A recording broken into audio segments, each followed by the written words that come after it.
Okay, here, before anyone comes into view, I'm being handcuffed behind the bar because I did not have my ID. So I walk out from behind the bar. I put my hands behind my back. Bertrand cuffs me. He walks me over to the bench, followed by Michelle, and he gives me a shove. I sit down, and as I'm sitting down, he charges back at me. He drags me down, and he brings me along toward the end of the bench, and he pins me down with his body. I wasn't struggling at all at this point. Michelle Ott, Investigator Ott, grabs my legs. The other officer tells her to back off. He grabs my feet instead. Officer Bertrand puts his knee across my throat. I couldn't breathe during the entire time he had his knee across my throat. He put all the weight that he could on me.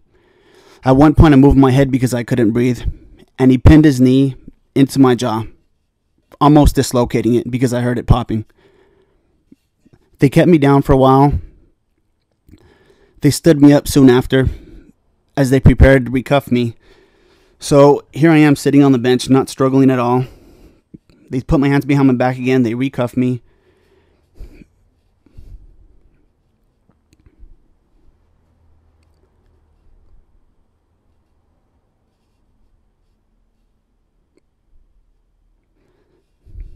And even still at this moment, all the way through, I've been compliant. I haven't struggled or resisted one bit. So now he walks me toward the middle of the floor. He ties up his arm behind my left arm, putting pressure on my shoulder.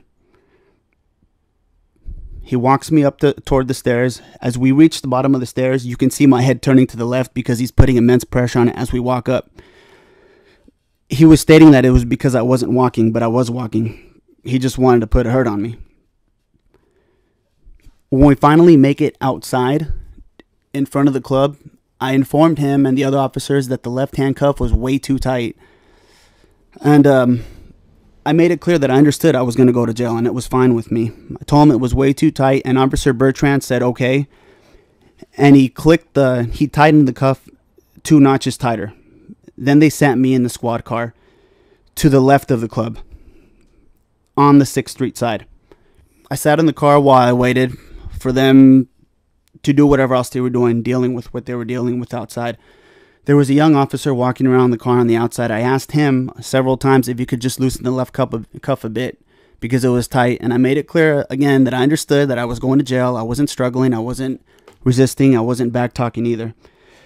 He opened the door calmly, and when he did this, I turned my back to him and leaned out a little bit toward the window so that he could have easier access to my cuffs and he wouldn't think I was a threat, which is why I turned my back to him.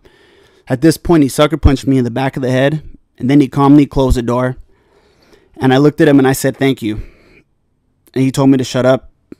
Soon after that, I was taken to a paddy wagon where I was transported to 850 Bryant. I was kept there for about 6 hours. They let me out about 6 in the morning. And I come to find out later there were no charges against me, even though they had stated originally that I was in for obstruction of justice and resisting a peace officer. My name is Han Nguyen. I was present on the day that we was raided by the ABCs.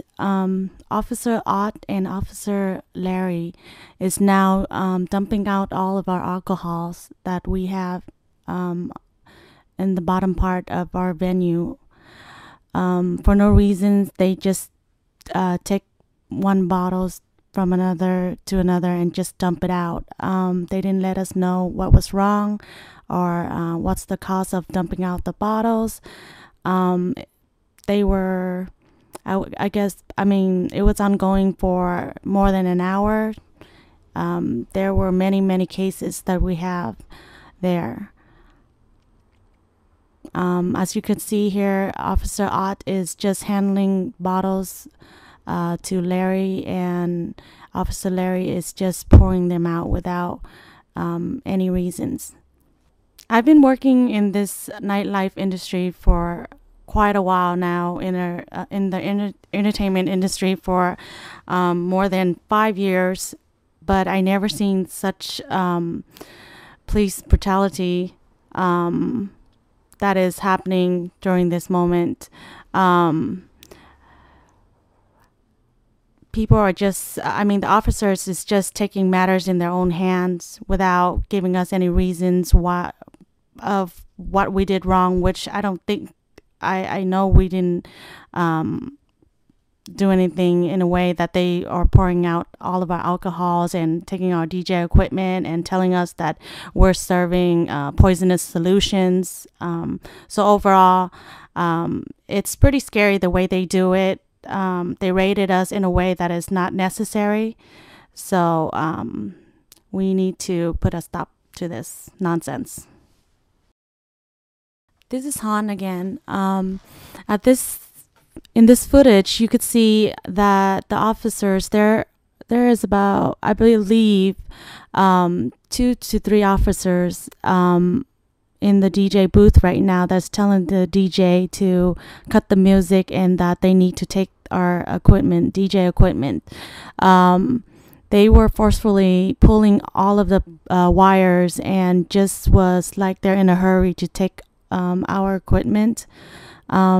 Without no cause, without any reasons to let us know why are they taking it. And I don't see that there's any reason why they should take our DJ equipment. And while right now, as you could see, the HOS is trying to find out what's going on, but the officer would not let them would not let him know the reasons, and so that they just take the equipment out of the way. I just wanted to add that my boss, whom owned the room, he also owned Miss on 11th Street. After the incident that we have at the room, Officer Ott and Officer Larry show up at Miss every weekend just to so-called, they say they wanted to check on us, but the way they were coming every weekend is more like a harassment that they come every week. They would just tell us what we've done wrong, as far as we did not control our crowd outside, how fast we should have the people in their car, people should get in their car right away. But we always cleared out the street at 11th Street at Miss, and they just come in every night. They asked first, they would order food, which we have food served there. They ordered it, but when they ordered it, we served them, and they tell us to just dump it. They don't want the food. So for them to come every week and to just continuously with, I don't know what the reason is, but continuously every weekend that they come by, they just ask for more and more, and they keep giving us tickets, which doesn't even appear in the system. Things like that just is just nonsense. I don't know who could, are they being, controlled, or they have an upper hand supervisor that could put a stop to this, because they cannot be coming to us and just harass us every week like this.